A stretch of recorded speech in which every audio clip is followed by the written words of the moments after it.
Are we living in a simulation? The truth that changes how you see reality. What if everything you're experiencing right now is real, but not in the way that you think it is?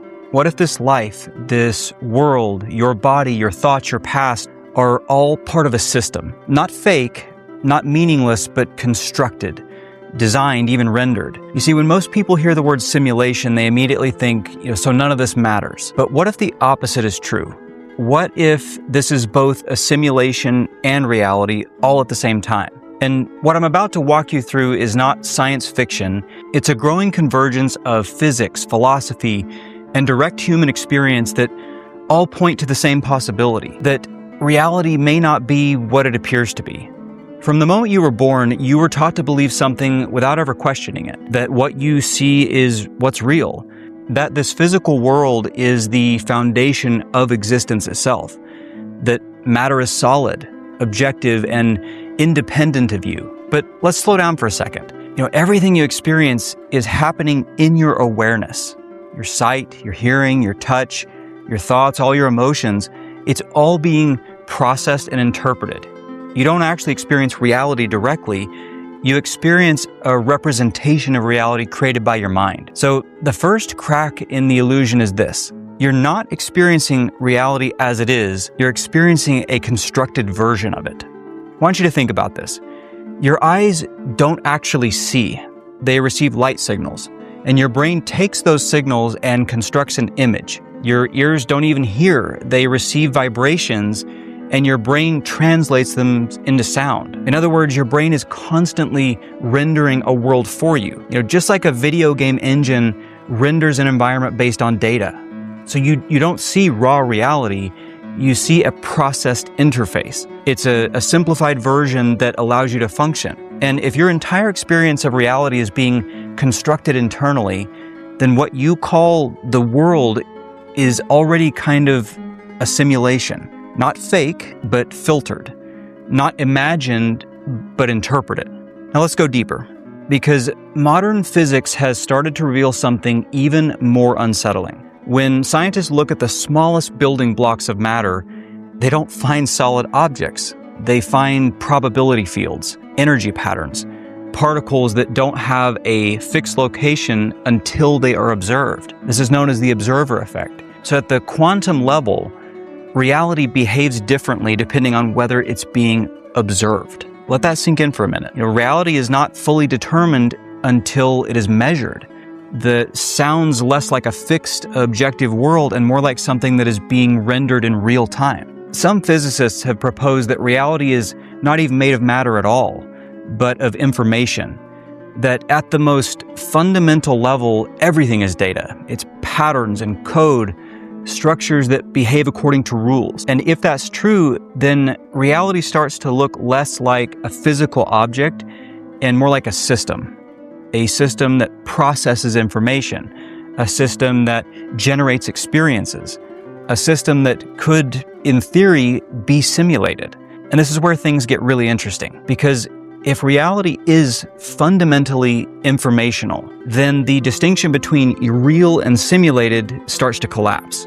There's a serious philosophical argument known as the simulation hypothesis. It suggests that if a civilization becomes advanced enough, it could create highly realistic simulations of reality, simulations that are indistinguishable from what we experience right now. And if that's possible, then statistically, it becomes more likely that we are in one of those simulations already than in the original base reality. Now, you don't have to fully buy into that, but even considering it starts to shift something, because it raises a deeper question. What actually defines real?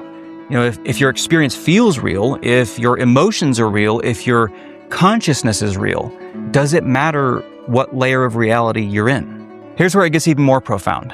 Science can explain a lot of things, but one thing it cannot fully explain, at least not yet, is consciousness. Why is there an experience happening at all? You can map the brain, you can study neurons, but you can't find the source of awareness itself. Some researchers and philosophers are beginning to suggest something that sounds radical, that consciousness is not produced by the brain, but the brain is more like an interface, a receiver, a translator. And if that's true, then your consciousness may not be limited to this physical system. It may be the thing that is experiencing the system. So now we start to see something different. Instead of asking, is this real or a simulation, we ask a better question. At what level is this real? Because your experience is real, your emotions are real, your relationships are real, your choices are real. But the form those things take may be part of a constructed environment. Just like a dream feels so real while you're in it until you wake up. That doesn't mean that the dream didn't happen. It means it was happening on a different layer of reality. What's fascinating is that this idea is actually not new. Ancient spiritual traditions have been pointing to this for thousands of years. In the Upanishads reality, it is described as Maya, which translates as illusion. Not illusion in the sense that it doesn't exist, but illusion in the sense that it's not what it appears to be. In Buddhism, there's this idea that the self is not fixed, that identity is constructed, and that what we cling to as real is constantly changing. These teachings were not saying that reality is fake. They were saying reality is misunderstood. Now let's bring this back to you. The version of you that you think you are, your name, your story, your identity, is something that has been constructed over time. It's the character you're playing in this experience, the ego. Think of it as the interface between your deeper awareness in this three-dimensional world.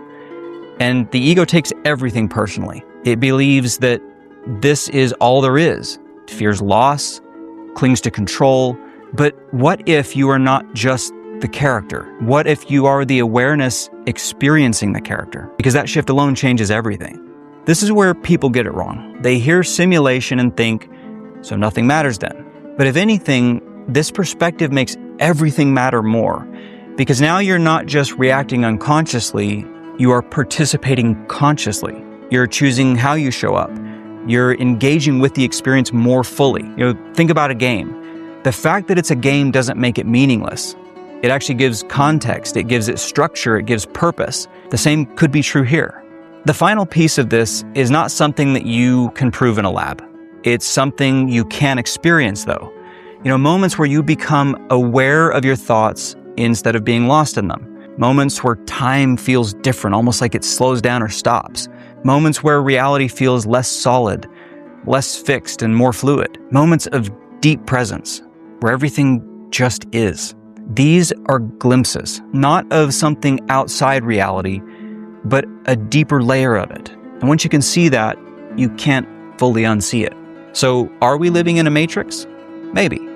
Maybe not in the way movies portray it, but there's growing evidence that reality is not as solid, not as fixed, and not as independent as we once believed. It may be a system, a rendering, a simulation of sorts. And at the same time, it is real because you are experiencing it right now, because you are conscious within it, because your choices, your awareness, your very presence are shaping your experience of it. So instead of asking, is this real or is it not? Ask a better question. What am I within this? Because if you are not just the character, but the awareness behind it, then this isn't a trap. It's an opportunity, not to escape reality, but to wake up within it. Thanks for watching this video today. If you get value from my content, make sure you like, subscribe, and turn on notifications. I don't want you to miss future conversations about awareness and emotional freedom and enlightenment. And if you really want to go deeper into the work, head over to my website at keithcrossley.com. I've got additional teachings and resources and coaching options, all designed to help you attain the highest levels of mental and emotional freedom. I really appreciate you being here, and I'll look forward to seeing you in the next video.